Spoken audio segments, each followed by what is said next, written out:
search base. Nah, di sini didetailkan lagi bagaimana di dalam stage apa aja, meta heuristiknya, yang digunakan di dalam mutation testing. Ini tadi juga disebutkan fitness function-nya, kemudian berapa publikasi per tahun, berapa publikasi per country, bahasa pemrograman. Nah, ini tergambar dari sini, ini didetailkan ke dalam research question. Ya, kemudian baru di bagian akhir ini biasanya memang selalu ada nih reminder dari dokumen, ya susunannya apa aja. Nah, baru kemudian related work. Related work ini biasanya membahas tentang penelitian-penelitian terdahulu dikaitkan dengan yang sedang dilakukan. Maksudnya apa? Misalkan contoh di sini kita lihat paragraf yang pertama.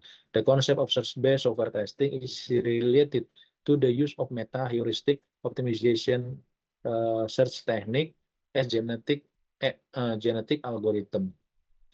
Konsep dari SBST ini berkaitan dengan penggunaan meta heuristic optimizing search technique. Jadi di dalam konsep search based software testing, ya kan tadi di dalam search based software testing itu ada jenisnya adalah meta heuristic.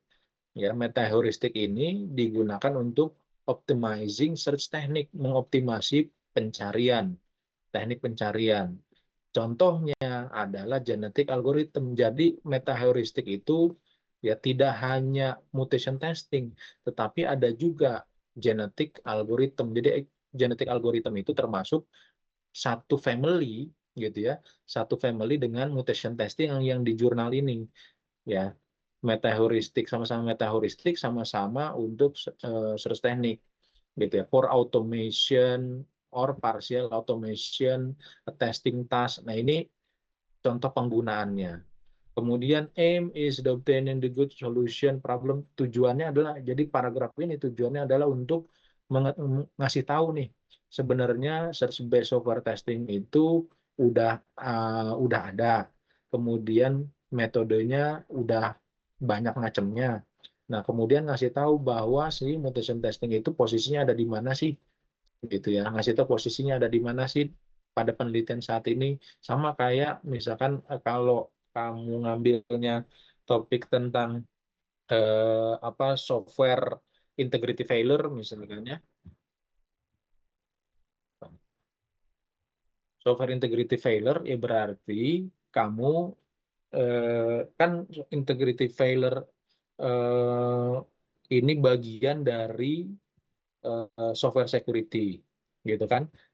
Lihat apakah sudah ada literatur review, gitu ya, literatur review terkait dengan software security dalam software integration failure, gitu loh. Lihat ada nggak? Kalau misalkan nggak ada, gitu ya, kalau misalkan nggak ada, kamu kasih tahu yang selama ini udah ada itu apa, gitu. Yang selama ini sudah ada ya literatur review terkait dengan software security itu sekarang itu apa. Kalau misalkan nggak ada, nah itu yang menjadi catatan menunjukkan bahwa belum ada nih yang melakukan literatur review untuk software integration failure misalkan kayak gitu. Sedangkan yang sudah ada adalah melakukan ini, gitu. Yang sudah ada melakukan ini, yang sudah ada melakukan ini. Nah, ini isinya di dalam related work ini seperti itu. Jadi ini eh, apa menunjukkan bagaimana posisi, gitu ya. Kalau misalkan di sini coba saya gambarkan, bentar, saya punya dokumennya di oke.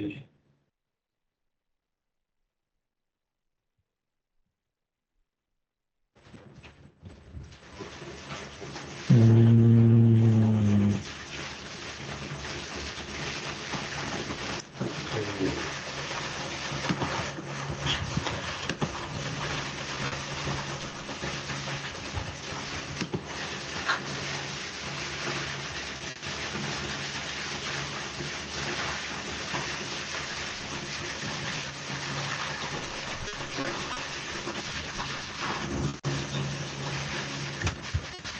Sebentar ya.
Oh, Pak, speakernya kemit, Pak.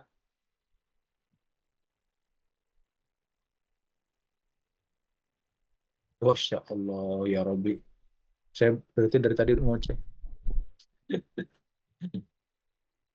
Aduh, ya, ya, ya jadi intinya adalah eh ya yang bagian di dalam related work ini tujuannya adalah untuk menunjukkan posisi Anda itu adanya di mana gitu ya. Jadi di highlight. Jadi kalau misalnya Anda tadi di software security, kemudian di dalam software security tentu ada top 10 OWASP gitu ya, top 10 OWASP, kemudian diambil bagian yang satunya itu yang di highlight kayak model kayak gini. Ya, tujuannya untuk mengasih tahu posisinya ada di mana. Ini kalau secara diagram. Tetapi secara narasi atau secara paragraf itu paragrafnya itu harus menunjukkan posisi review yang mau dilakukan itu sampai sejauh mana.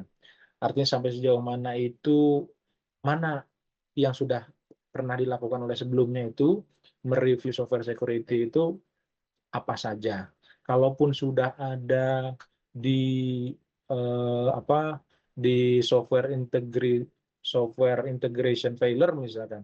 Nah, itu apa yang sudah dilakukan ya, kemudian sebenarnya kita mau menunjukkan yang gue lakukan ini belum dilakukan orang loh gitu. Itu intinya di related.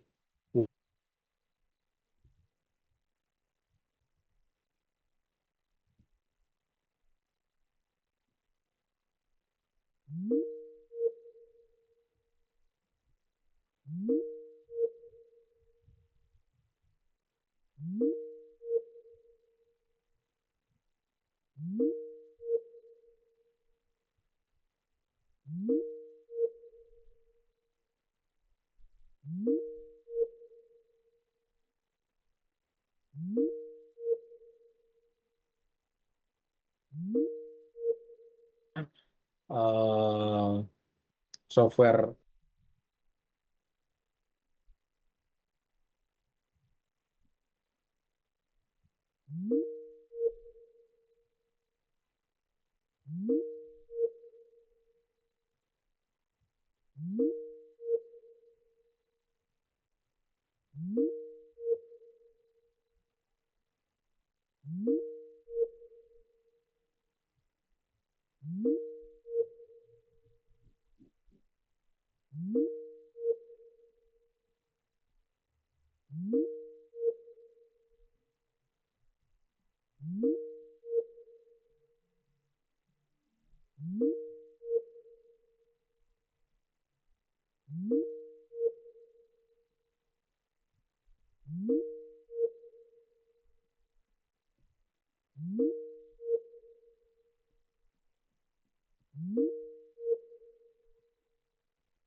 kemudian diambilnya dari jurnal mana aja, kemudian kontrol group of primary studies-nya, ya, kemudian bagaimana string yang digunakan, ya, kemudian bagaimana pemilihan source-nya, baru berikutnya adalah conducting review. Nah, ini sampai sejauh ini maksudnya apakah tahapan-tahapan ini sudah dilakukan oleh mungkin dari kelompok dua?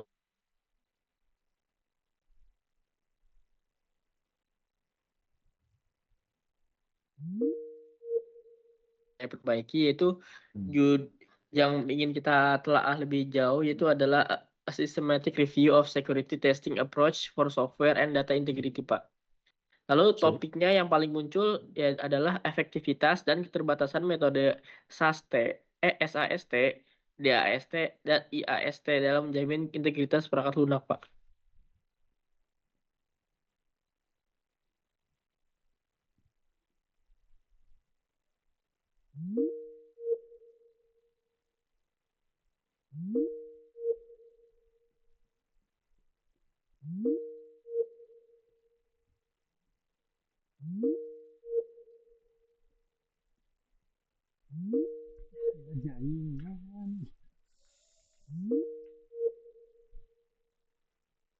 Menelaah sejauh mana ketiga pendekatan tersebut dapat diintegrasikan dalam proses DevSecOps untuk mencapai perlindungan menyeluruh tanpa mengorbankan efisiensi pipeline pengembangan.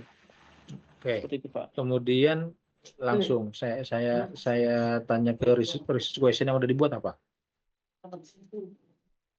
Apa, Pak? Izin, Pak. Research question yang udah dibuat apa? Resultnya apa saya Research ya, share screen. aja, oke, Pak.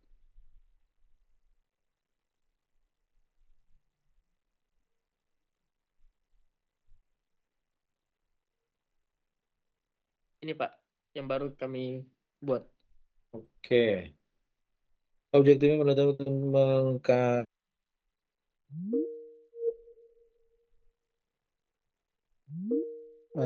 sorry, itu mampu mendeteksi dan mengurangi risiko terhadap integritas perangkat lunak. Studi ini menelaah sejauh mana ketiga pendekatan tersebut dapat diterapkan dalam proses DevSecOps untuk mencapai perlindungan fungsi pipeline. Oke lah, untuk sementara. Oke, lanjut ke bagian berikutnya. Ya, tiga ya. Jadi nanti mungkin minggu depan gitu ya, yang dipresentasikan ininya aja ya, hasil dalam bentuk model paper yang sudah jadi kayak gini aja. Jadi nggak usah pakai eh, PowerPoint lah. Ya, langsung aja dokumen seperti ini. Kemudian lanjut ke bawah, saya mau tahu research questionnya apa. Nah, ini, Pak, apakah sudah terlihat, Pak?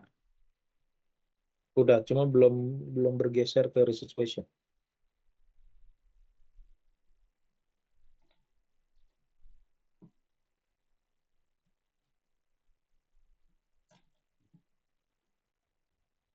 Apakah sudah, Pak? Di saya sudah, Pak.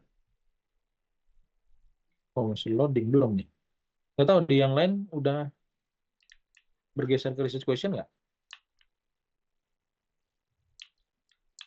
Belum, Pak. Belum kan? Research question di part yang ketiga berarti. Kalau ini kan masih tujuan penelitian. Pak yang evaluating, apakah ini, Pak, yang evaluating security tools? Kenapa? Apakah yang evaluating security tools, Pak? Yang ini, Evaluating security tools in the context of ini ini part apa, bagian apa nih? Ini bagian related work apa gimana? ya, Pak, bagian relatif yang mendefinisikan evaluasi security tools, Bukan. Pak. Bukan relatif. Ini bagian related work. Related work atau kan nggak, coba lihat susunan awal ini, susunan sistematikanya coba. Sistematikanya kan pertama background gitu kan. Ya, Pak. Enggak, maksud saya coba kamu buka yang PDF tadi deh, PDF tadi. PDF mana ya, Pak? PDF yang jurnal tadi, PDF jurnal. Apa yang Bapak kirim ya, Pak? Ya, oke, itu. Oke, Pak. Sebentar, Pak.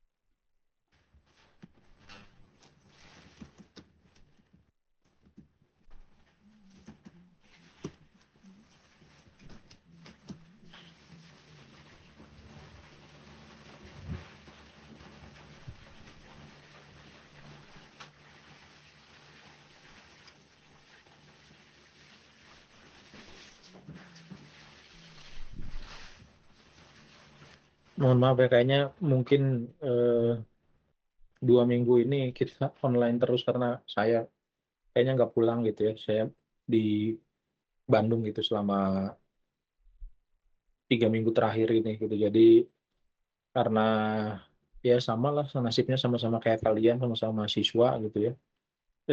Dan kebetulan juga saya ada deadline untuk daftar sidang yang kelima gitu ya. Eh, Sidang kedua terakhir gitu ya sebelum sidang disertasi. Jadi benar-benar mesti ngejar.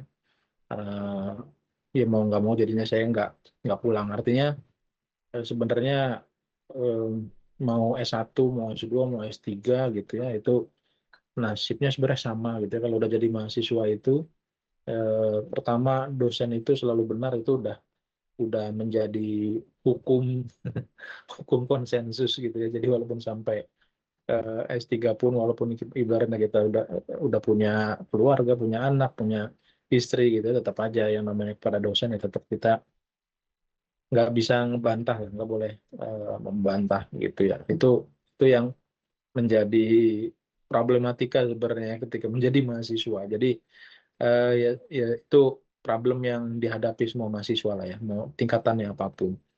Nah, dan berikutnya juga yang saya sampaikan juga kepada teman-teman yang pada mahasiswa yang lain gitu ya, ketika menjalani tugas akhir atau skripsi itu pasti capek, pasti pusing, pasti stres, itu sesuatu hal yang wajar karena eh, saya menganggap bahwa yang namanya skripsi gitu ya, tesis, kemudian disertasi, itu cara bagaimana Tuhan untuk mengangkat derajat kita gitu ya. Jadi kalau misalkan Anda merasa lelah, merasa capek, merasa pusing, merasa stres, itu wajar gitu ya. Itu wajar. Nah, jadi tinggal bagaimana Anda harus mampu untuk memanage gitu ya, memanage, mengendalikan stres. Karena iya, itu hal yang wajar dialami oleh hampir semua mahasiswa gitu ya. Mahasiswa S1 dengan skripsinya, mahasiswa S2 dengan tesisnya, mahasiswa S3 dengan disertasinya. Jadi ya memang harus dihadapin gitu ya. Jadi jangan jangan mundur, jangan putus asa, jangan apa ya, jangan cengeng gitu ya dengan menghadapi masalah kemudian melarikan diri gitu ya, kabur, jangan, itu perlu dihadapi karena itu cara Tuhan untuk mengangkat derajat kita ya sebagai manusia gitu ya yang sedang berjihad gitu ya. Kan mahasiswa itu kalau yang belajar itu kan sama dengan berjihad gitu ya, seperti itu. Oke, lanjut. Jadi mungkin kayaknya minggu depan pun kita tetap online gitu karena ya apa keterbatasan saya gitu ya untuk melakukan secara offline benar-benar nggak bisa gitu ya. Harap mohon bisa dimaklumi gitu aja lah. Tapi setidaknya ya saya berusaha untuk menyampaikan pengetahuan apa yang saya dapatkan ketika eh, saya belajar di sinilah pada Anda semua gitu ya. Supaya mungkin Anda ketika keluar nanti, saya nggak tahu pada saat nanti mungkin Anda mau melanjutkan S2 bisa jadi terngiang-ngiang tentang apa yang saya sampaikan di pertemuan-pertemuan kita, gitu ya. Oke, lanjut. Mana tadi? Yang punya Bapak ya, Pak, izin, Pak.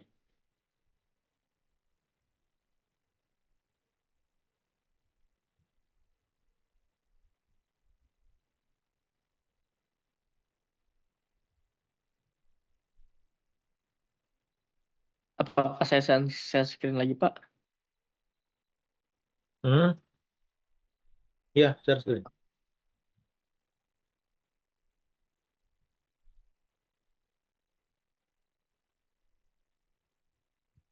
Nah, kan. Nah, ini maksud saya sistematikanya dibuat seperti ini. Jadi bagian pertama introduction.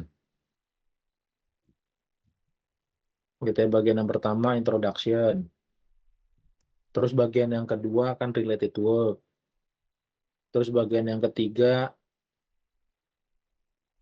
apa tuh tadi? Bagian yang ketiga itu kan review plan. Bagian yang keempat conducting of the review. Bagian kelima analysis of finding, result and synthesis, discussion. Ya, threat to validity kalau misalkan Anda nggak terlalu memahami bisa ditinggalin lah, oke. Ya, bagian yang ke 9 atau ke 8 berarti kalau satunya dihilangin itu discussion. Nah ini jadi kan ini nomor 5 tuh analysis of finding. Nah ini sistematikanya kayak gitu. Jadi sama halnya kalau misalkan di dokumen skripsi ada 2 bab 3 gitu ya, bab 1 pendahuluan, bab 2-nya studi pustaka, bab 3-nya metode penelitian, bab yang keempatnya hasil dan pembahasan, bab yang kelimanya kesimpulan gitu ya. Sama ini di dalam dokumen ini juga kamu buat seperti itu sistematikanya.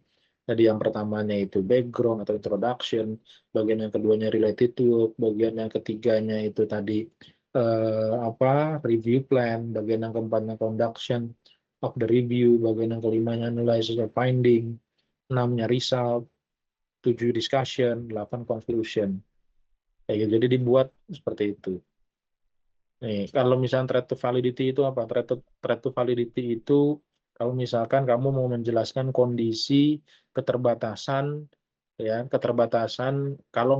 Jadi kenapa kenapa penelitian kamu itu tidak bisa digeneralisasi gitu loh. Ya threat to validity-nya. Jadi kalau misalkan saya mau generalisasi, eh, kira-kira potensi ancaman apa yang kemungkinan akan terjadi, kayak misalkan nih kalau misalkan saya mau membuat penelitian tentang framework gitu ya, membuat penelitian tentang atau misalkan kamu bikin penelitian tentang computer vision ya untuk mendeteksi teks gitu ya, teks yang ada di KTP misalkan ya, yang ada di KTP. Nah, udah jadi tuh misalkan kamu pakai OCR, kemudian kamu menggunakan teknik computer vision, CNN dan lain sebagainya misalkan ya. Nah, threat to validity-nya apa? Threat to validity-nya adalah misalkan kamu ngasih tahu nih bahwa environment yang yang kamu gunakan itu adalah environment yang terbatas atau yang sudah diatur sedemikian rupa dalam skup laboratorium, misalkan. Maksudnya gimana? Karena misalkan KTP itu kan sesuatu hal yang datanya privacy gitu kan. Artinya untuk membuat suatu model computer vision untuk mendeteksi KTP, kalau kita menggunakan dataset real misalkan ya, menggunakan dataset real KTP itu pelanggaran gitu kan, itu pelanggaran kalau tanpa sepengetahuan dan sepersetujuan orang yang punya, kemudian kita menggunakan data pribadinya dia, itu bisa jadi menjadi suatu pelanggaran gitu ya, menjadi pelanggaran karena kan sudah ada undang-undangnya, tidak tidak diperkenankan atau diperbolehkan untuk menggunakan data pribadi orang lain untuk kepentingan kita misalkan ya, kecuali sudah diizinkan. Nah, sehingga threat validity-nya adalah dijelaskan bahwa dataset yang dibuat ini menggunakan dataset yang telah disusun sedemikian rupa dalam konteks laboratorium, sehingga kalau misalkan ya diimplementasikan pada kasus yang lebih nyata, bisa jadi ada sedikit perubahan nilai akurasi ya, dikarenakan dataset yang digunakan ini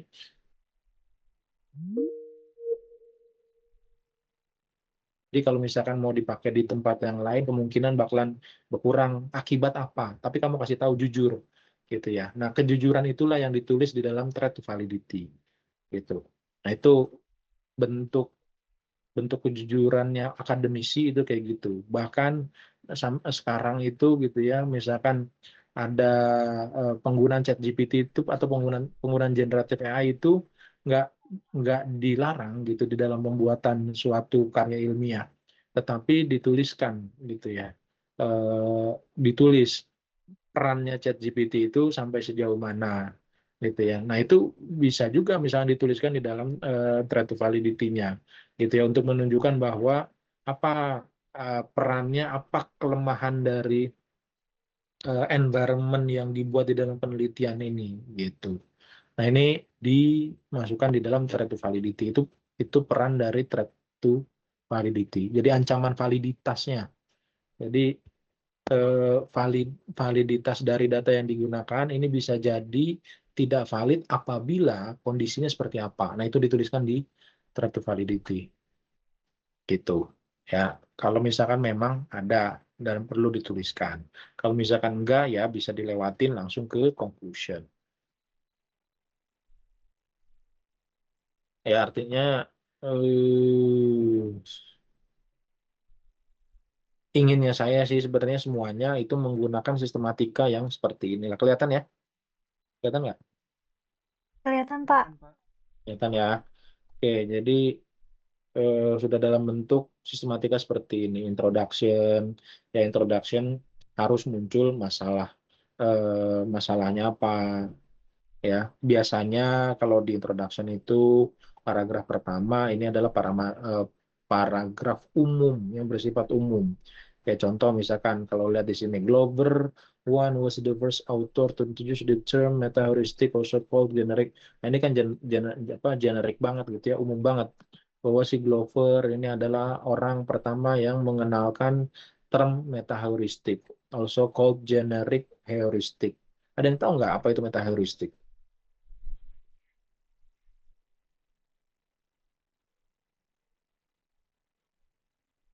Ada yang tahu nggak meta heuristic itu apa? Meta heuristic itu adalah suatu pendekatan gitu ya, suatu pendekatan yang digunakan pada kasus-kasus yang hasilnya tidak 100% pasti. Maksudnya apa, Pak? Yang tidak 100% pasti. Kayak misalkan kita mau mencari optimasi. Misalkan mau mencari jalur optimal, ya misalkan dari Jakarta mau ke Bali. Ya, dari Jakarta mau ke Bali. Nah, kira-kira jalur yang paling optimal itu lewat mana?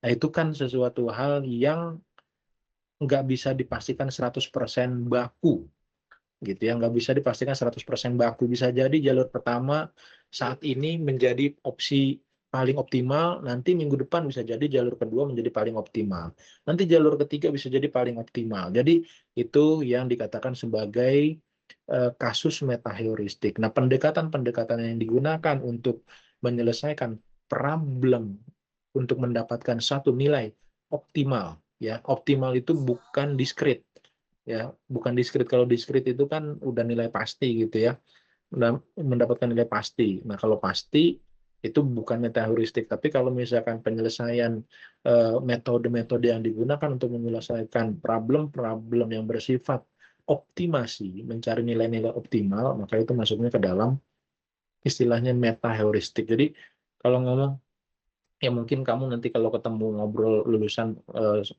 dari ITS, misalkan lulusan dari ITB, karena bahasa-bahasa ini udah biasa dipakai sama mereka gitu ya. Lu eh, apa skripsinya pakai apa? Misalnya, gue pakai pendekatan metaheuristik gue. Nah, berarti kalau dia ngomongin, pendekatan metaheuristik, berarti pendekatan yang dipakai adalah pendekatan pada problem yang tujuannya adalah untuk mencari nilai optimal. Gitu. Tinggal, lu pakai metaheuristiknya apaan yang dipakai? Nah, baru, gua pakai genetic algorithm, gua pakai mutation testing misalkan. Nah, itu eh, apa metode yang spesifiknya, tetapi kasusnya adalah untuk mencari optimasi, itu metaheuristik. Nah, introduction ini untuk awalnya ini biasanya ngomongin masalah umum. Nanti makin merucut ke agak spesifik. Ya, kemudian studies in the area of search-based software engineering, ya ini masuk ke search-based software engineering.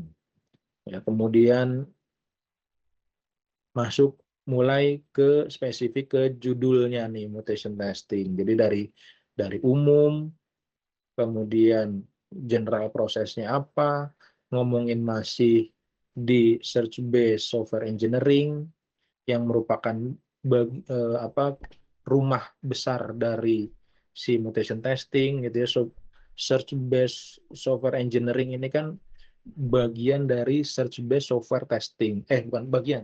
Justru si search based software testing itu merupakan bagian dari search based software engineering. Ini masih bersifat umum. Jadi dari besar mengerucut gitu ya. Ini di bagaimana cara kamu menyusun introduction. Kemudian di related works ini ya pokoknya intinya harus muncul di dalam introduction itu manuskripnya itu mau ngapain. Ya, manuskripnya mau ngapain. Terus related work ini membahas apa kelebihan review kamu dibandingkan review-review yang sudah pernah dilakukan sebelumnya. Ada nggak review yang sudah pernah dilakukan sebelumnya? Ya, kalau misalkan ada, terus bedanya dengan kamu melakukan review apa? Ya, kalau misalkan nggak ada, oke, berarti menunjukkan kamu keterbaruannya. Review yang kamu lakukan itu baru, gitu ya. Cuma pengen ngasih tahu di related work ini ya, muncul apa kayak misalkan pertanyaan saya, kalau misalnya mencari related work berarti harus bisa menjawab review yang saya lakukan itu kebaruannya di apa sih, gitu ya.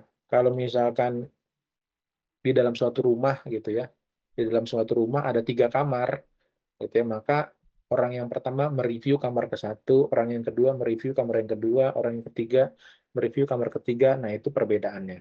Sedangkan saya misalkan atau kamu orang yang keempat nih, karena orang yang pertama udah nge-review kamar 1, orang kedua nge-review kamar 2, orang ketiga nge-review kamar ketiga, udah semua ya, berarti saya nge-review dapur aja deh gitu. Nah, itu di dalam rumah yang sama, tetapi yang direview kan berbeda. Nah, ini di dalam related work. Ya. Kemudian review plan, ini questionnya apa yang ditanyain.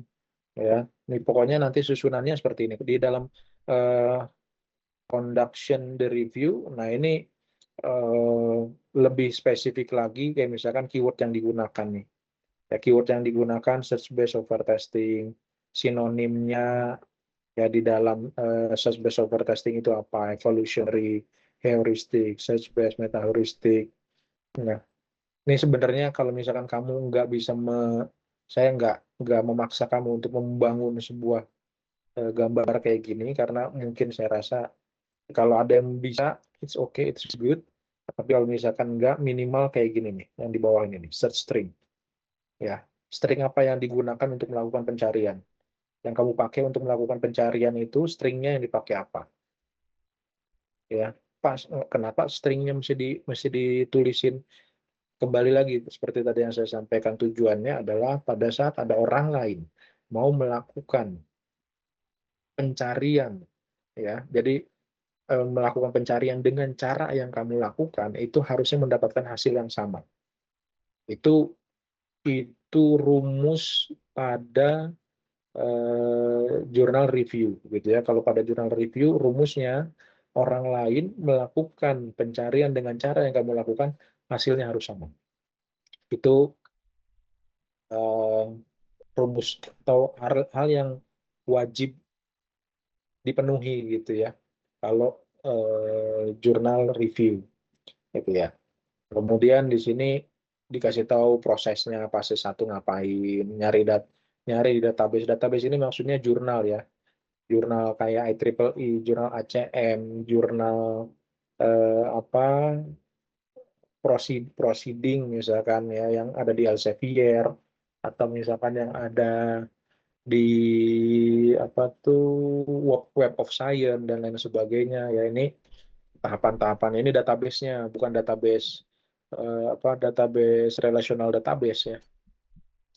Kemudian filtering repeated paper, inclusion, memfilter paper-paper yang berulang gitu, yang muncul berulang-ulang. Kemudian inclusion kriterianya gitu ya, yang dikeluarin exclusionnya itu apa kriterianya, complete reading, snowballing. Kemudian, nah ini database-nya, ini database IEEE, ACM, Science Direct, Springer Link ya, Scopus, Include Control dan lain sebagainya. Ini database. Kemudian baru nanti setelah bagaimana Anda melakukannya, ini kan detail dari review plan. Ya, review plan nulisin apa aja kriterianya misalkan ya. Kayak misalkan tadi inclusion, exclusion kriteria ya, ditulisin di sini, kemudian di sini baru dijalanin, dieksekusi hasilnya didapetin ya, dapetin IEEE jumlah yang include-nya berapa, yang exclude-nya berapa, yang ACM yang include-nya berapa, yang exclude-nya berapa, jumlah yang dipakainya berapa jurnalnya.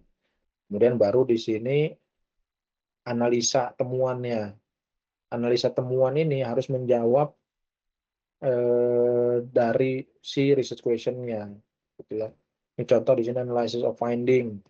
Nih misalkan ini number of paper-nya sekian, ini kan menjawab research question di ini.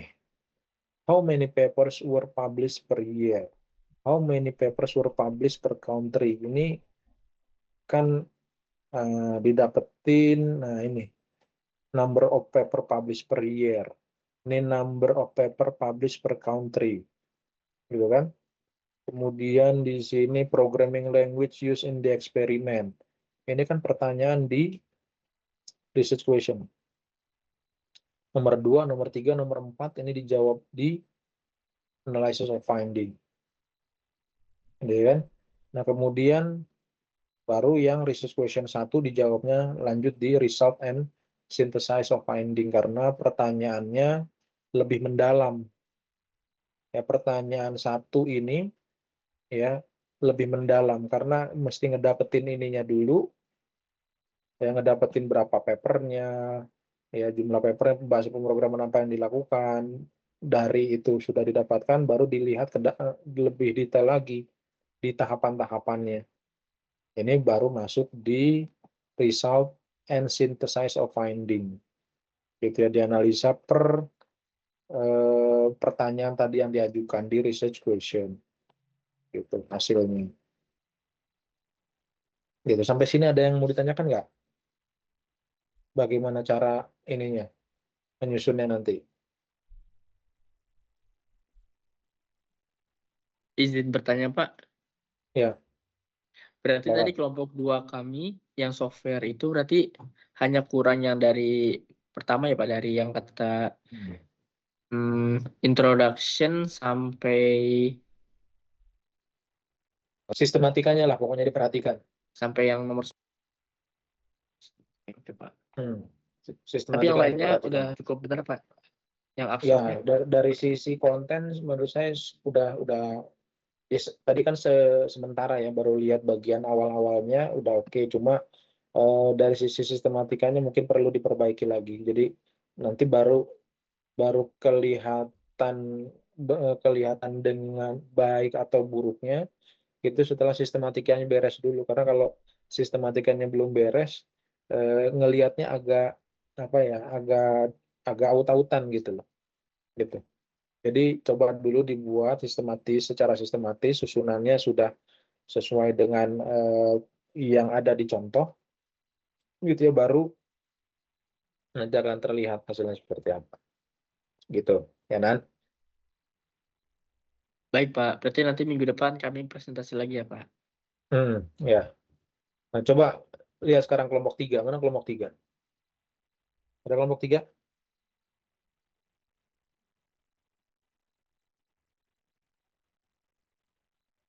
Kelompok 3 ada?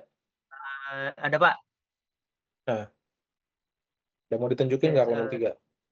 Izin share screen, Pak. Ya.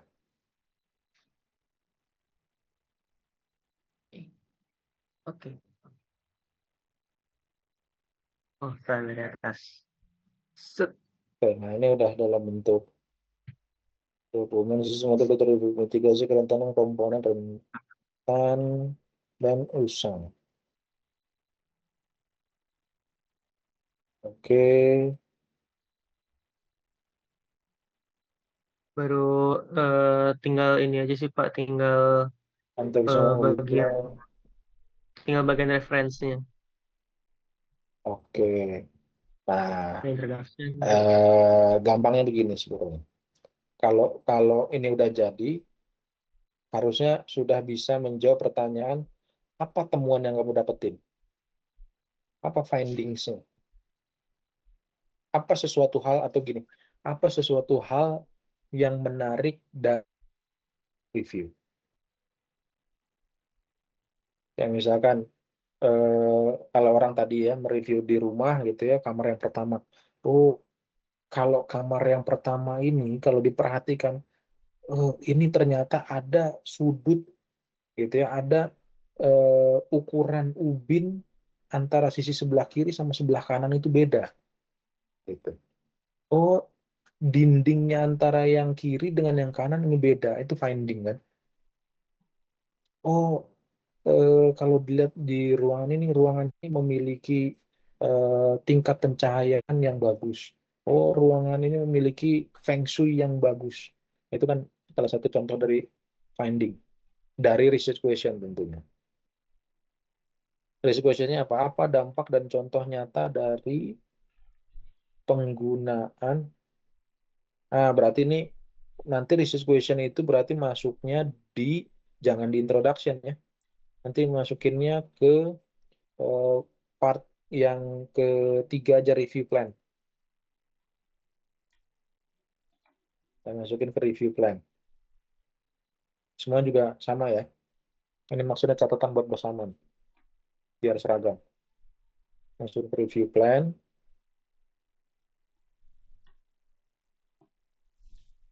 Kemudian related words. Related words. Coba di sekarang di ini dulu deh, di introduction. Mana paragraf yang menunjukkan apa yang mau dilakukan di dalam paper ini? Atau paper ini itu mau menunjukkan apa? Ada nggak?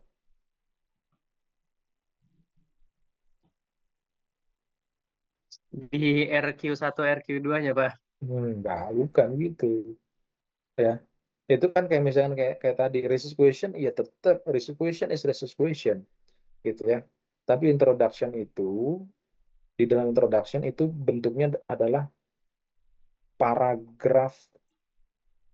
Jadi di dalam introduction itu harus ada main paragraf, gitu ya. Harus ada main paragraf yang menunjukkan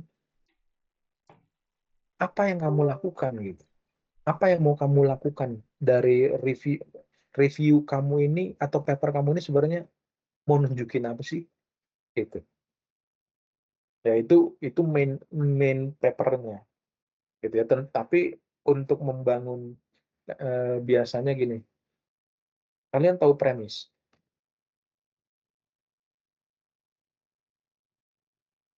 Tahu premis nggak? Premis hipotesis tahu nggak? Sedikit, Pak. Kalian udah dapat mata kuliah metodologi penelitian belum sih?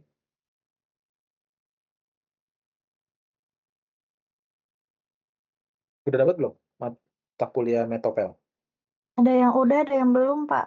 Oh, ada yang udah, ada yang belum. Oke. Kalau yang sudah, menurut kalian apa itu premisi dan hipotesis? Atau yang jawab aja nggak apa-apa. Saya nggak akan nyuruh push up kalau salah.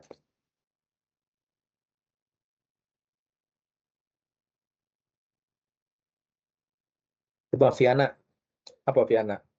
Premisi hipotesis apa?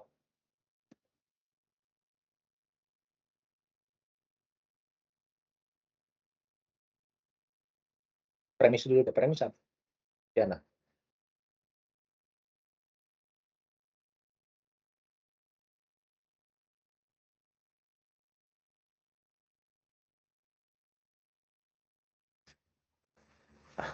Viana ada nggak Viana nih? Ada, Pak. Oh, ada. Kirain nggak ada. Apa? Vi? Premis itu kayak apa ya, landasan kayak apa ya? Apa yang mendasari gitu nggak, Pak? Ya, yang mendasari. Ya, sedangkan hipotesis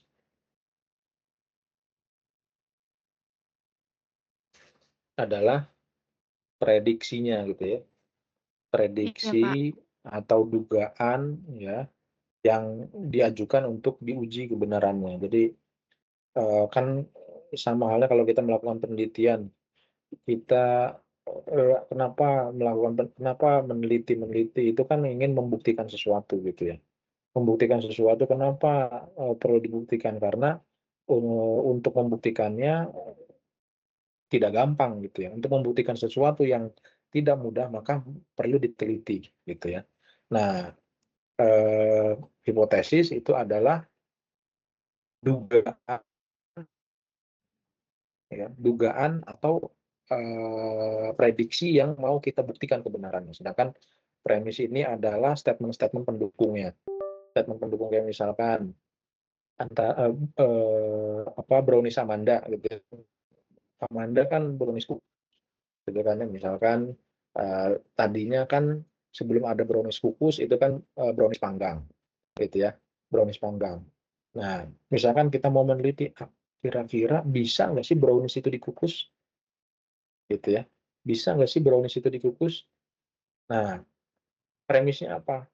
Premisnya adalah eh,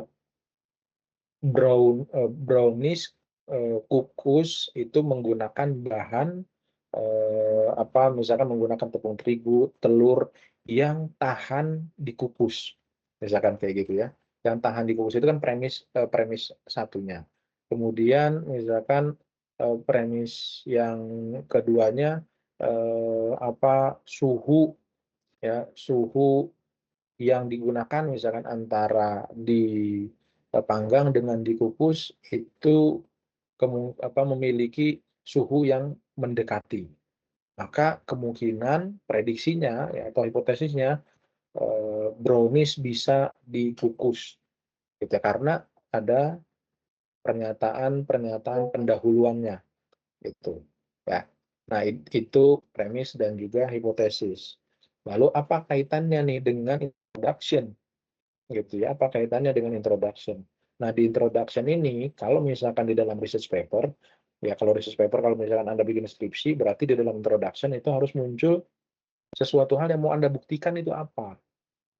Itu yang mau Anda buktikan, yang mau Anda prediksi untuk dibuktikan kebenarannya, yang dugaan yang mau dibuktikan kebenarannya itu apa? Itu di dalam research paper.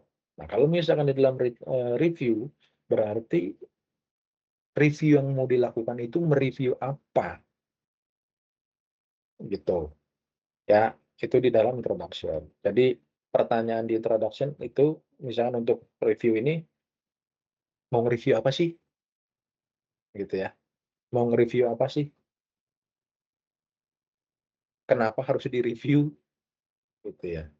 Kenapa harus di-review? Apa yang mau di-review? Kenapa harus di-review? Itu di introduction sudah muncul. Oke. Oke, kemudian related work. Related word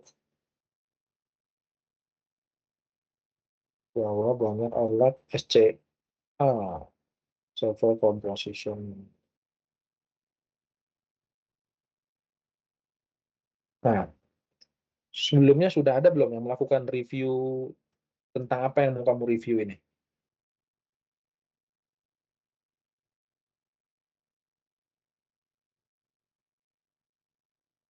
Halo, Rido and team. Sudah ada belum? Izin Pak, sebelumnya kami belum nggak ngelakuin pengecekan judul yang udah ada Pak dari publikasi yang ada. Jadi kami Bisa. jadi kami nggak ngecek apakah SR ini sudah ada yang bikin atau belum gitu Pak. Oh, bisa. Terus dicari Iya Pak. ya. Oke, karena itu menjadi jadi kayak misalkan tadi balik lagi nih ke rumah lagi ya, yang gampang aja ke rumah. Pas waktu kita mau review rumah, sebelum kita mau melakukan review, kita lihat dulu, udah ada nih yang review kamar 1, udah ada nih yang review kamar 2, udah ada nih yang review kamar 3. Jadi, gua nge-review apa ya? Kayaknya nggak ada nih yang review kamar mandi, gua nge-review kamar mandi aja dah, gitu. Ya, ya. Nah, baru setelah di depan kamar mandinya, oke, berarti kan kamu mesti bikin konten kan? Konten review kamar mandi. Nah, untuk mereview kamar mandi kira-kira yang bagus apa ya kalau buat nge-review kamar mandi? Oh, kamar mandi itu kan kaitannya misalkan dengan eh, di mana tempat untuk buang air besarnya misalkan ya, interiornya gitu ya, kemudian luasnya ya, kemudian struktur struktur bangunan, struktur kamar mandinya misalkan. Nah, itu kan berarti research question-nya adalah bagaimana kamar mandi atau apa saja interior yang digunakan di dalam kamar mandi tersebut. Saya kayak gitu. Ya, kemudian bagaimana struktur bangunan dari kamar mandi tersebut. Misalkan siapa tahu dia tidak menggunakan bata tidak menggunakan hebel, misalnya dia menggunakan bata yang dilapisi dengan emas misalkan kan, kita nggak tahu kan. Nah, kan itu. Jadi setelah ngeliat dulu, oh nggak ada yang review nih. Akhirnya ya udah, saya nge-review kamar mandi pas sudah di depan kamar mandi berikutnya. Nah, kira-kira supaya menarik apa ya gitu ya. Atau misalkan eh, ada nih di dalam satu rumah misalkan ya, satu rumah udah ada yang review kamar 1, 2, 3, 4 kamar mandi, waduh udah ada semua nih gitu kan, tapi kamu ngedeket nih ke kamar yang ke satu, misalkan di sini ada namanya siapa sih ini, Evan misalkan antara Evan dengan Daniel, Evan sama Daniel ya, Daniel masuk belakangan nih ke dalam rumah, waduh dilihat ini udah di-review semua nih kayaknya nih, udah ada orang semua yang lagi nge-review nih di dalam setiap ruang gitu ya. Daniel datang belakangan. Nah, deketin ke si Evan, Pan, lu ngapain? Gua lagi nge-review kamar. Oh gitu. Lu yang lu review apaan? Gua nge-review ininya, gua nge-review interiornya. Oh gitu. Oh ya udah, lu nge-review interiornya ya. Gua nge-review feng shui-nya ya. Nah, ini salah satu bentuk dari contoh eh, sudut pandang yang berbeda gitu ya untuk melakukan reviewnya, itu muncul di related work gitu ya, muncul itu di related work kalau misalkan memang sudah ada gitu ya, kayak tadi si Evan dan Jordan, oh ya udah kan berarti lu interior, gua nge-review feng shui-nya ya, oke gitu ya udah, kamu membahas berarti pertanyaannya adalah muncul research question-nya jadi ngomongin masalah feng shui gitu ya. Bagaimana feng shui yang ada di kamar ini gitu. Nah, itu kan jadi jadi research question. Itu. Jadi bisa jadi kamu boleh melakukan review yang belum, atau ya, atau kamu melakukan review yang sudah pernah dilakukan tetapi sudut pandang berbeda. Itu ya bisa juga. Gitu. Ya, itu di related work tuh udah mesti tercermin. Nah, berikutnya di itu research question. Tadi kan berarti bagian review plan ya, review plan. Kemudian setelah review plan, conducting reviewnya dengan berapa paper yang di review, kemudian string yang dipakai untuk pencarian ada di mana, inclusion exclusion kriteria.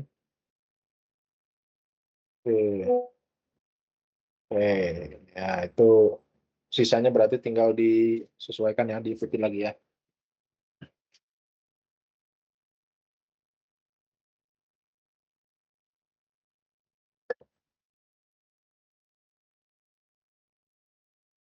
Sebentar.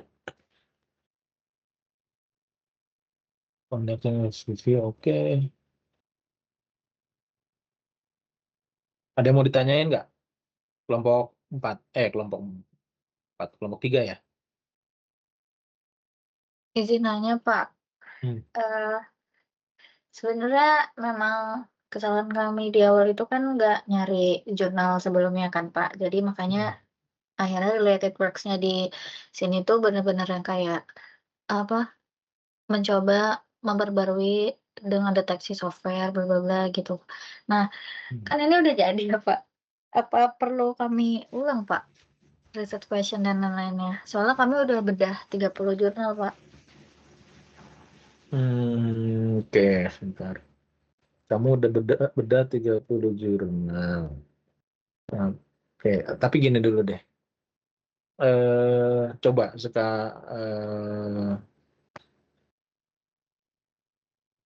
gini maksud saya, ya coba aja kamu cari, siapa tahu beneran emang nggak ada gitu kan. Kalau nggak ada, ya berarti kan udah aman. Yang penting kan di dalam introduction-nya itu mesti tercermin apa yang mau direviewnya gitu ya. Itu mesti tercermin. Kemudian di related work itu kan mesti menunjukkan bagaimana review-review yang dilakukan sebelumnya itu sampai sejauh mana, kemudian terkait dengan spesifik topik yang diangkat juga tentu masuk ke dalam related work itu. Ya, jadi kalau menurut saya, apakah harus diulang? Ya sudah, nggak mesti harus diulang, tapi tetap harus coba kamu cari dulu, apakah sudah ada yang sama gitu ya. Maksudnya gini, kalau misalkan ada yang sama persis, kamu bisa menambahkan satu pertanyaan lagi. Ya, kamu bisa menambahkan satu research question lagi yang mencari dari jurnal yang sama, tetapi maksudnya mencari jurnal yang sama itu yang sudah kamu eksplor nih, 30 jurnal itu.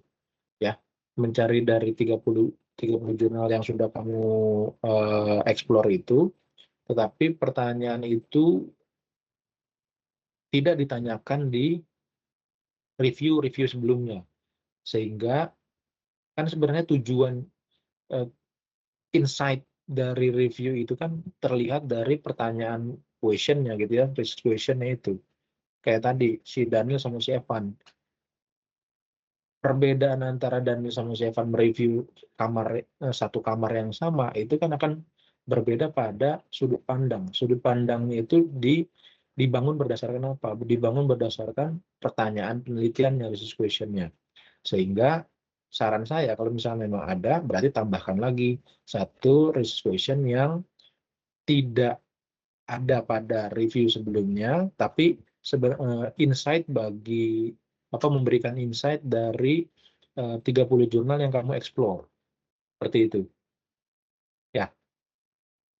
Baik Pak, kan memang jawaban dari research question-nya ternyata setelah kami bikin jawaban dari research question-nya Pak di bagian apalah itu pokoknya di bab 6 atau 7 itu memang jawabannya terlalu jurnal sih, Pak, karena memang pertanyaan kami terlalu umum kayak apa dampak nyata, terus apa mitigasi. Jadi kami nggak fokus ke satu langkah atau satu metode, Pak.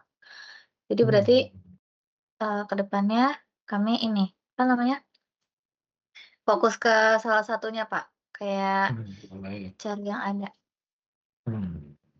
Gitu. Jadi sebenarnya nanti dari situ kan kamu bisa tahu kira-kira apa misalkan metode apa contohnya gampangnya gitu ya. Ini kan mitigasi kerentanan komponen rentan di dalam vulnerability itu. Paling nggak kan berarti ada metode-metode apa saja yang digunakan di dalam kerentanan yang ada itu, gitu ya. Kamu berarti orang yang baca jurnal, oh di dalam kerentanan ini metode-metode yang dipakai untuk penelitian yang digunakan adalah ternyata ini loh, dan yang paling sering digunakan adalah yang ini loh. Nah, itu pertanyaannya muncul nggak di sini? Risk question-nya. Kami cuma akhirnya ini, Pak, ngelompokin berdasarkan apa ya, kami klaster gitu, misalkan mitigasinya berdasarkan apa gitu, ada di bawah, Pak. Mitigasinya juga nggak masalah. Jadi pertanyaan misalkan mitigasi-mitigasi yang dilakukan itu selama ini gimana sih? Gitu ya, mitigasinya misalkan bisa jadi kan ada diversifikasi mitigasi ya. Saya juga nggak hafal gitu ya. Bisa jadi ada diversifikasi mitigasi, ada mitigasi A, mitigasi B, mitigasi C, mitigasi D untuk memitigasi satu kerentanan yang sama. Tapi yang paling banyak pendekatan yang digunakan untuk mitigasi adalah pendekatan yang C gitu. Karena apa bla bla bla gitu. Nah, itu salah satu contoh bentuk pertanyaannya, sehingga nanti di future works itu akan muncul. Nah, future works itu sebenarnya menjadi sesuatu hal yang potensial untuk kamu teliti. Artinya ketika kamu bisa memunculkan future works, berarti harusnya future works itu bisa kamu jadikan sebagai topik skripsi. Gitu. Dari situ harusnya berarti misalkan ada 6 orang atau 7 orang udah ketahuan tuh metode yang dipakai untuk melakukan serangan kerentanan ini adalah ini A B C D E gitu ya. Tapi yang paling banyak dilakukan adalah yang C. Nah, yang paling banyak dilakukan di C ya dengan tekniknya adalah begini gitu ya. Nah, kalau kamu bisa menemukan future works-nya, berarti kan kemungkinan kamu bisa mengeksplor dari kerentanan tersebut yang paling banyak dilakukan itu apa sih kekurangannya gitu ya. Nah, itu yang menjadi future works yang bisa jadi kamu teliti ke depannya. Itu makanya saya kalau saya rasa gitu ya, kalau Anda semuanya itu melakukan review ini dengan sistematika yang sesuai dan serius gitu ya, itu pasti nggak mungkin enggak lah ya. Nggak mungkin enggak kamu sudah punya kesimpulan bahwa oh berarti ini bisa diteliti nih, oh berarti ini bisa jadi topik skripsi nih, itu udah pasti lah gitu ya. Jadi kalau ada yang belum bisa menemukan atau belum bisa mendapatkan insight tentang topik skripsi apa yang bisa diangkat dari hasil review yang kamu lakukan, berarti reviewnya gagal ya gitu. Karena ini pondasinya dari awal sampai akhir ujung-ujungnya future work yang ngedapetin itu. Oke, ini metode mitigasi teknologi terpilih ini. Nah, ini kan muncul nih itu tabel pengelompokan mitigasi. Nah, mitigasi pembaruan manajemen versi gitu ya, ini keluar. Oke.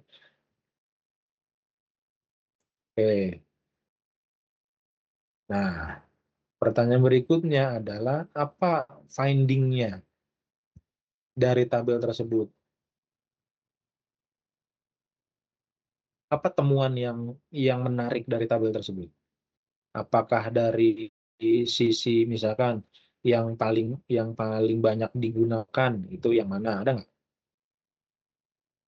Hasilnya menemukan bahwa pembaruan rutin dan manajemen versi menjadi fondasi paling mendasar.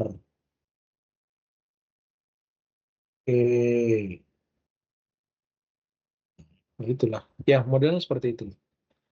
Udah oke sih, udah lumayan. Oke. Ya, jadi tinggal tinggal dirapihin aja dikit lagi lah. Oke, ya. Yang kelompok 4 coba kelompok 4. Terima kasih, Pak. Ya, Terima kasih, Pak. ya. Terima kasih, Pak.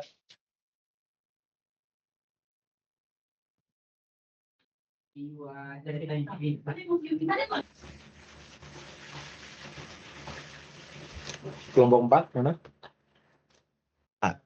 Iya, Pak. Tapi sebenarnya belum selesai sih, Pak. Cuman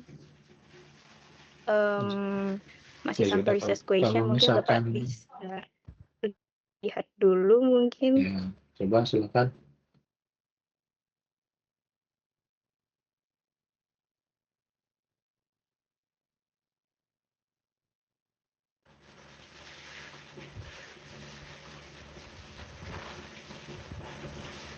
Mana?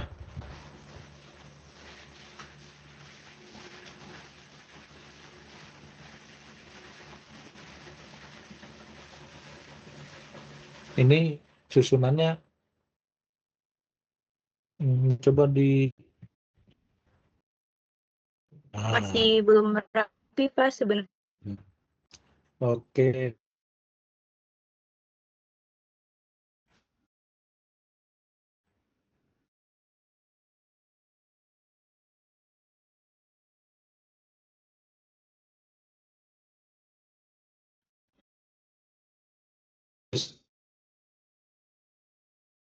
So,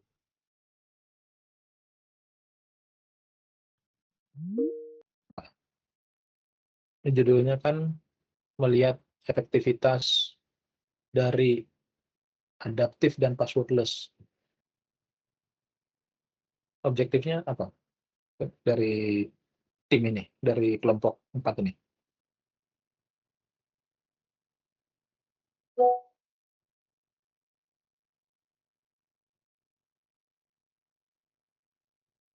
Lalu,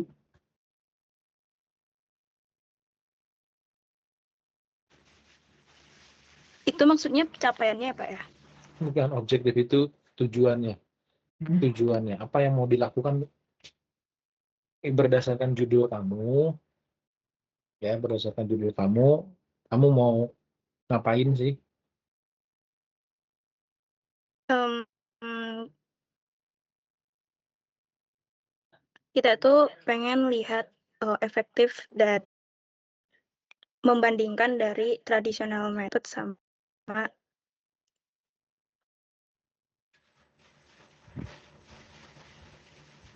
Membandingkan traditional method. ya effectiveness of adaptive on passwordless authentication compare ini dengan tradisional method, Pak. Oke, dengan traditional method. Oke. Mobile and web based financial. Oke. Pak, mau nanya sebelumnya boleh nggak? Ya boleh lah. Jadi kan sebenarnya ini kan udah makalahnya, tapi ini kan belum selesai. Jadi itu saya cari tahu juga tentang pembuatan SLR ini. Nah, sebenarnya kan judul kami itu pada awalnya, bentar saya bakal share screen yang lain dulu ya, Pak. Oh, yang di Iya.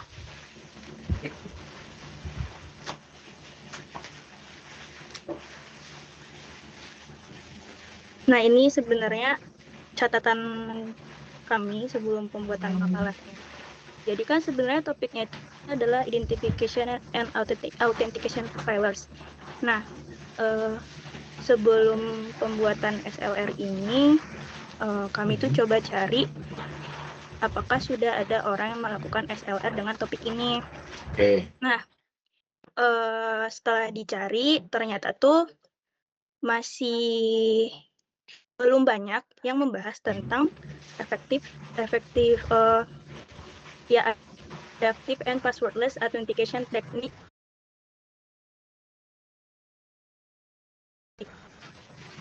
prevalent. Jadi itu kami jadikan research question yang dimana itu dia menggunakan metode PICOS yang dimana populationnya itu adalah mobile and web-based financial application, interventionnya itu adalah adaptive authentication, passwordless authentication, dan perbandingannya itu menggunakan metode tradisional, dan outcome-nya itu adalah keamanan dan lain-lain, dan study type-nya itu adalah SLR berbasis studi empiris dalam 7 tahun terakhir.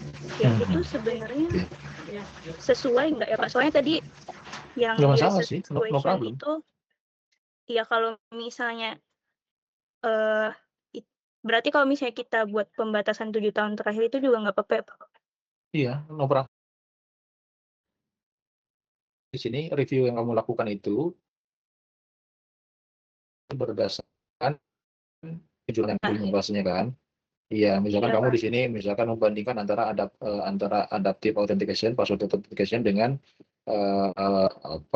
tradisional password atau OTP, gitu ya. Kemudian di sini kan kamu lihat dari sisi keamanannya, misalkan ya.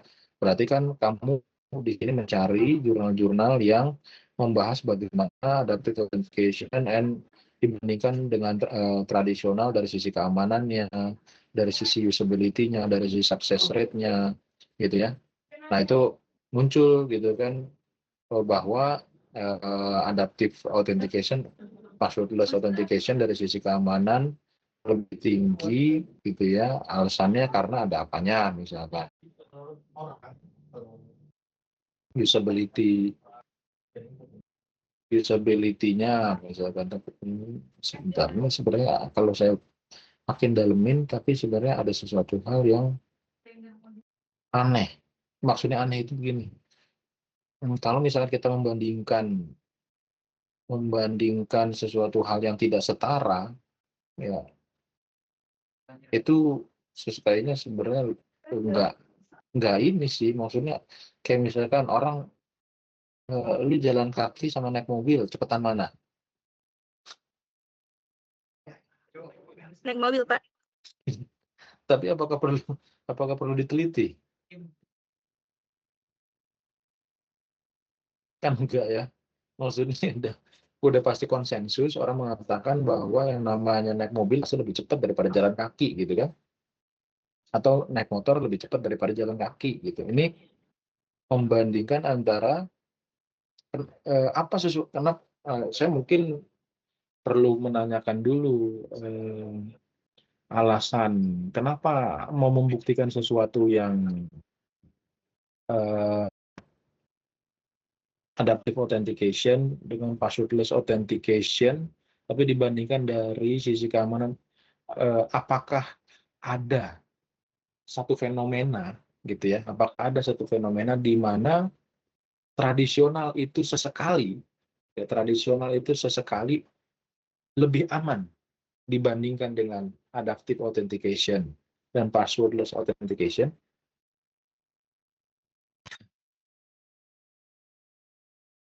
Maksud saya kayak kita balikin lagi ke tadi, naik motor sama jalan kaki.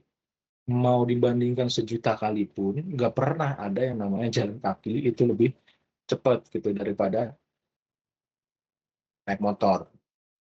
Itu pasti naik motor akan lebih cepat, gitu kan?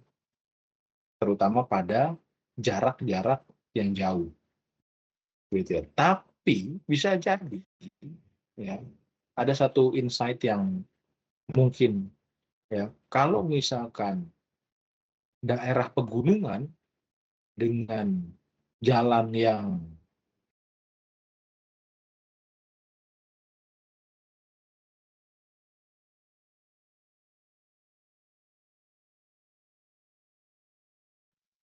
yang penting wajar aja orang nggak bisa dilaluin gitu ya. Kalau ini kondisinya dua-duanya bisa dilaluin, motor bisa melalui jalan itu, terus orang jalan kaki juga bisa melalui jalan itu, ya.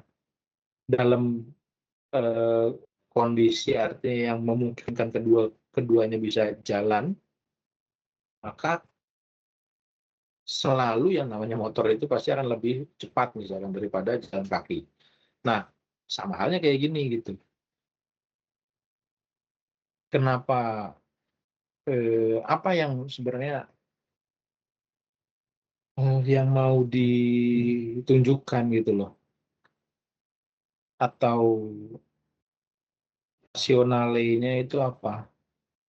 Kenapa mau membandingkan antara adaptive authentication? Apakah ada satu kondisi di mana tradisional password dan OTP itu sesekali bisa lebih aman dibandingkan dengan dua di atasnya?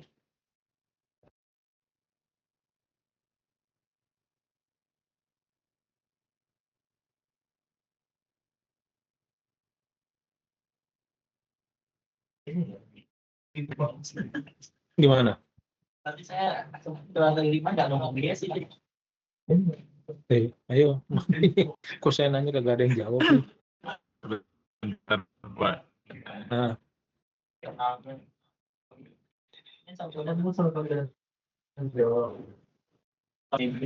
Iya sih Pak, kalau misalnya dipikir-pikir yang kayak Bapak bilang itu benar.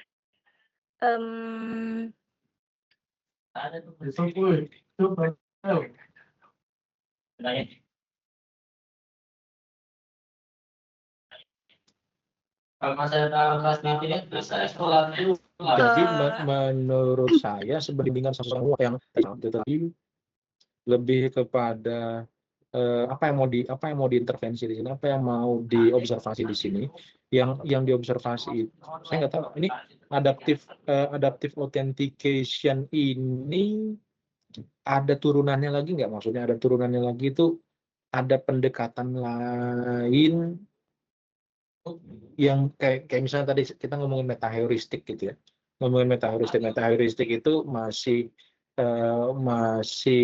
ada turunannya lagi secara hierarkinya, dia ada genetic algorithm, ada mutation testing misalkan. Nah, apakah adaptive authentication ini ada turunannya lagi nggak? Itu sih saya belum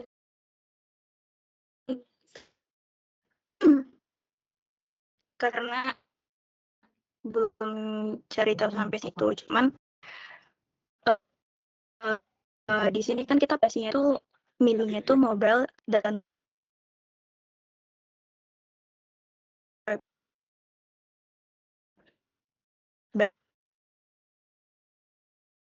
jadi aku sejauh ini metode autentikasi tradisional password itu masih menjadi domain dalam aplikasi financial financiation. Ya, I see. Maksud saya gini, ya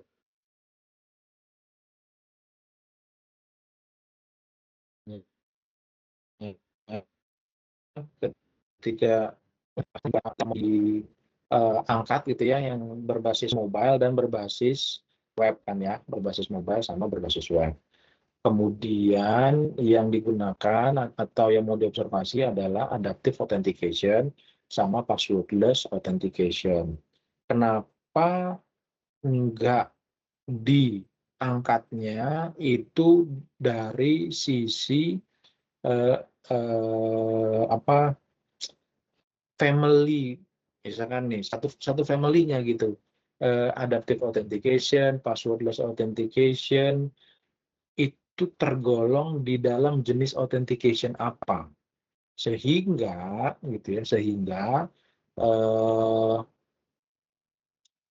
tidak ibaratnya nanti ujung-ujungnya akan muncul bahwa jurnal atau pendekatan yang paling banyak digunakan di dalam authentication adalah adaptive authentication dan password authentication. Ngerti nggak maksud saya? Berarti Berarti Pak, tadi kan Bapak bilang kalau authentication itu ada turunannya lagi apa enggak? Nah, sebenarnya kan dari authentication itu masih banyak turunannya lagi ya Pak, seperti multi-factor authentication, two-factor Nah, itu. authentication. Nah, Berarti itu. mungkin dari kita lebih baik apa ya? Spesifikin lagi. Atau membandingkan dari two-factor authentication dengan passwordless gitu ya Pak ya, daripada dengan cara yang tradisional. Iya, betul. Jadi ibaratnya sebenarnya insight yang mau kita dapetin itu adalah kayak misalnya di dalam authentication gitu ya, di dalam authentication itu pendekatan yang paling banyak digunakan itu pasti gitu. Pendekatan yang paling banyak digunakan itu apa sih? Nanti akan muncul tuh pendekatan multifactor ya, MFA, pengguna adaptive authentication, passwordless authentication, gitu ya. Kemudian jenis authentication, apalagi biometric authentication atau apalagi gitu ya. Nah, dari jurnal-jurnal yang ada gitu ya, yang paling banyak itu dari 30 itu, yang paling banyak itu rata-rata orang membahas tentang apa sih gitu ya. Jadi pertanyaannya, research question-nya adalah metode apa yang paling banyak digunakan dalam identification and authentication gitu ya. Itu kan berarti kamu mesti dari 30 itu kamu rangkum menjadi beberapa jumlah yang penelitian tentang multi-factor authentication sekian, ini sekian, ini sekian. Oh, ternyata ranking yang paling tinggi adalah ini. Itu pertanyaan yang pertama gitu ya. Kemudian pertanyaan berikutnya lagi, misalkan kira-kira jurnal yang digunakan untuk melakukan publikasi terkait dengan authentication itu rata-rata jurnalnya di mana sih misalkan. Itu kan kalau tadi di bagian itu maksudnya kan ke analysis of finding gitu ya, analysis of finding, jumlahnya berapa, kemudian di jurnal mana, kemudian baru masuk ke lebih detailnya lagi ke result and synthesis of finding-nya itu melihat metode yang paling banyak digunakan apa gitu. Metode yang paling banyak digunakan apa. Kalau misalkan kamu mau melihat kayak misalkan sukses, ini kan ada pertanyaan success rate mitigasi. Ya, success rate mitigasi bisa juga dijadikan sebagai pertanyaan dari misalkan dari metode yang paling banyak digunakan adalah ini. Tetapi sebenarnya insight yang unik adalah success rate yang paling tinggi adalah bukan metode yang paling banyak digunakan. Ternyata ada success rate yang paling tingginya itu ada pada metode yang tidak terlalu sering digunakan adalah ini. Nah, itu kan menjadi insight tambahan juga gitu loh. Misalnya kalau kamu mau pakai success rate mitigasinya gitu ya. Atau misalkan mau pakai apanya lagi nih, keamanan, usability. Kalau usability pengukuran yang dia pakai apa di dalam jurnal usability gitu. Nah, kan bisa aja kalau dia ada usability-nya, misalkan ada, berarti kan kalau ngomongin pengukuran berarti kan harus ada satu kesimpulan atau satu nilai yang dikeluarin gitu kan, yang dibandingkan antara satu dengan yang lain. Kalau success rate berarti kan harusnya ada nilai, namun juga rate gitu ya, nilai kesuksesannya berapa persen. Berarti dibandingin, oh ternyata ini yang lebih sukses itu adalah metode yang ini loh, tapi dia sebenarnya metode yang tidak terlalu sering digunakan di dalam, tidak terlalu banyak yang membahas ini. Itu yang menjadi catatan yang menjadi insight sebenarnya bahwa oh berarti ini success rate tinggi. Kenapa nggak digunakan? Kita coba untuk menggunakan itu. Nah, itu juga kan menjadi satu contoh topik untuk kamu teliti berikutnya, gitu ya. Atau misalkan usability, saya nilai usability ini ada tolak ukurnya nggak? Misalnya ada tolak ukurnya, yang paling tinggi adalah metode ini. Kalau dari sisi keamanan yang paling tinggi adalah ini. Nah itu. Tapi jangan membandingkan antara yang udah jelas dengan sesuatu yang ibaratnya tadi antara motor sama jalan kaki gitu ya. Iyalah gitu ya. Sama halnya kayak mana dibandingkan mana yang lebih aman, pakai kunci atau pakai kunci ditambah dengan pintu besi gitu ya. Ya orang udah pasti jawabnya nggak usah ditanya, udah pasti yang aman yang pakai kunci plus pintu besi lah gitu. Itu jangan membandingkan sesuatu yang secara konsensus orang bisa nebak langsung gitu. Nah, jadi menurut saya arahnya ke situ aja. Gimana? Ya, Pak, baik nanti diperbaiki lagi. Oke, ya. Saya rasa mungkin itu ya.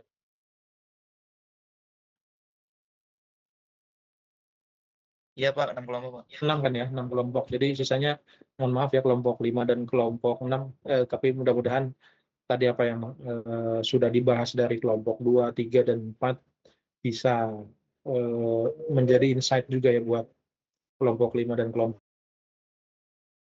Atau mungkin dari kelompok 5 dan kelompok 6 ada yang mau ditanyakan sebelum saya tutup sambil saya mau absen juga.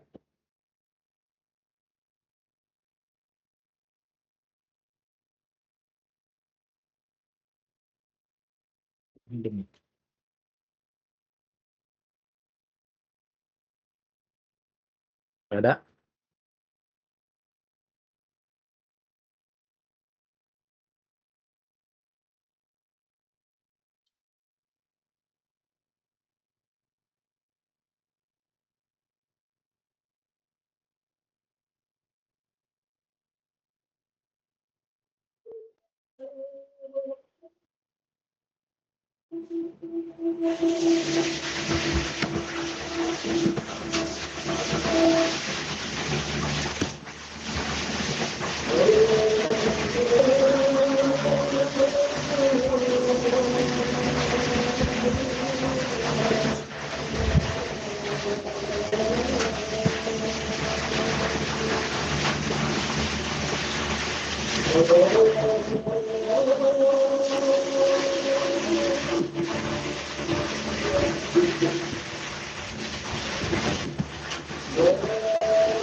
Terus, Pak, izin bertanya, Pak. ya silakan. Pak, izin bertanya masalah absensi, Pak. Nah, saya kan di Erling itu emang Alpha 2, Pak. Tapi ketika cetak KRU UAS untuk semester ini itu tidak memenuhi, Pak. Oh, Jadi mungkin kasusnya tuh hampir sama kayak UTS kemarin, Pak, gitu. coba nanti saya ini dulu ya, saya coba beresin dulu absensinya. Mungkin hari ini saya coba beresin. Totalnya berapa kamu itu di situ? Kalau di Erling itu pertemuan 9 dari 11, Pak. Nah, saya alpanya 2. Pertemuan dari 11 ya. Ya, kehadiran 9 dari 11 sesi, Pak. 9 dari 11. Oke. Sebentar. Saya coba rapiin dulu, beresin dulu. Baik, Pak. Terima kasih. Enggak. Saya mau Matarsi Permadi juga seperti itu, Pak. Kenapa? Saya mau Matarsi Permadi seperti itu juga, Pak. Sama juga ya? Iya, Pak. Atau yang lain juga sama? 25 per 5. Saya Gede Putu Bagus Krisna juga gitu, Pak. Itu juga sama. Iya, Pak. Hmm.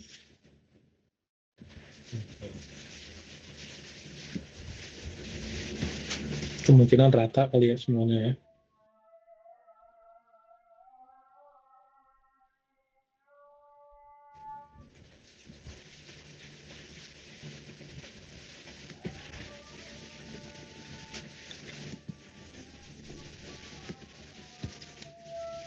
Rata. Bisa.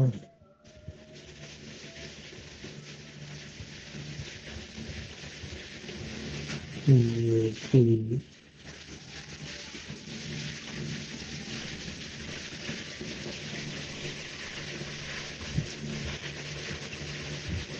Sekarang.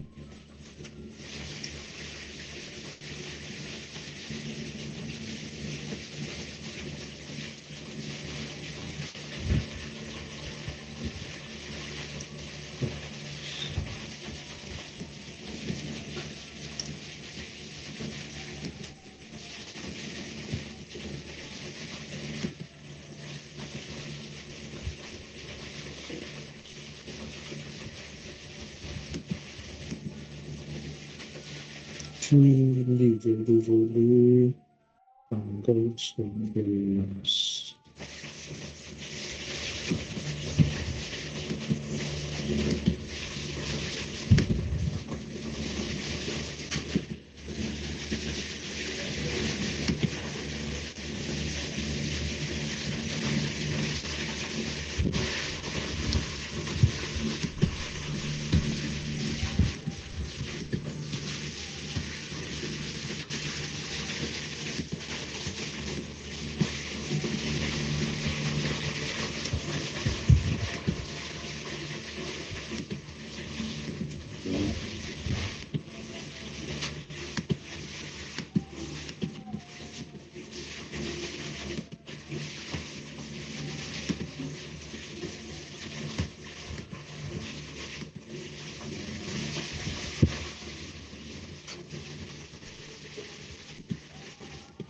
Lima Juli.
Ini 11 Juli.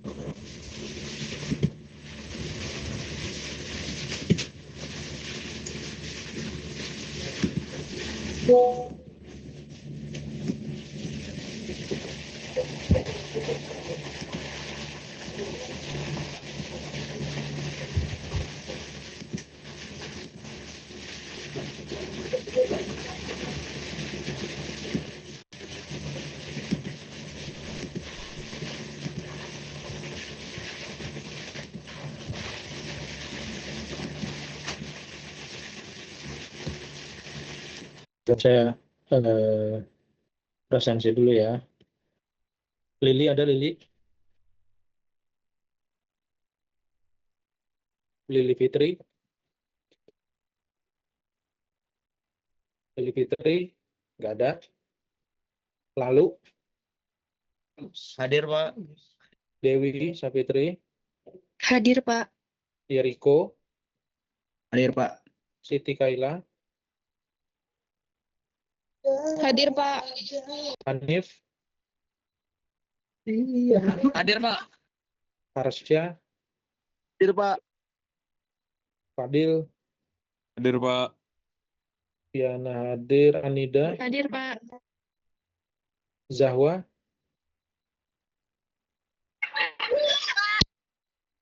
Rafidio, Hadir, Pak. Rajas, Hadir, Pak. Muhammad Rafi, Hadir, Pak. Rosidah, Hadir, Pak. Wahid, Hadir, Pak. Igede,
Ini satu.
minggu depan sudah UAS ya.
Waalaikumsalam warahmatullahi wabarakatuh.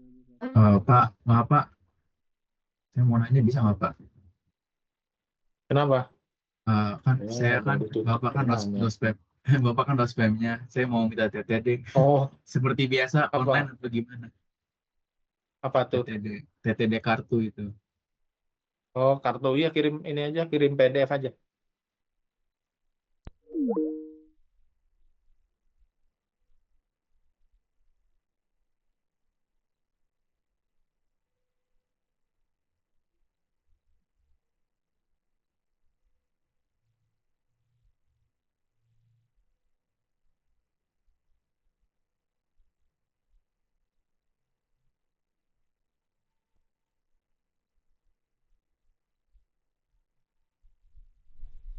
Ya, oke.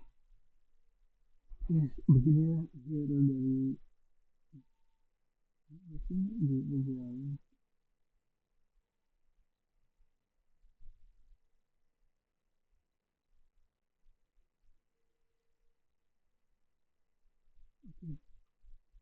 Oke, kamera biasanya. Jadi, sekian dari presentasi hari ini. Nah, untuk teman-teman jika punya pertanyaan bisa drop di kolom komentar di bawah ya, atau di video-video di channel saya juga bisa dilihat. Dan jangan lupa follow sosial media saya, ada IG, ada TikTok di Hafiz Syari. Dan untuk jenis konten bakal beda-beda sih, mungkin berbau teknologi, robotika, dan ya, animasi. Lalu akan kembali sahabat putih lagi sama litografi ya. Gitu loh. Mungkin nanti ada AI lagi juga, AI tambah tugas-tugas AI. Sekian dari saya, sampai nanti teman-teman. Assalamualaikum.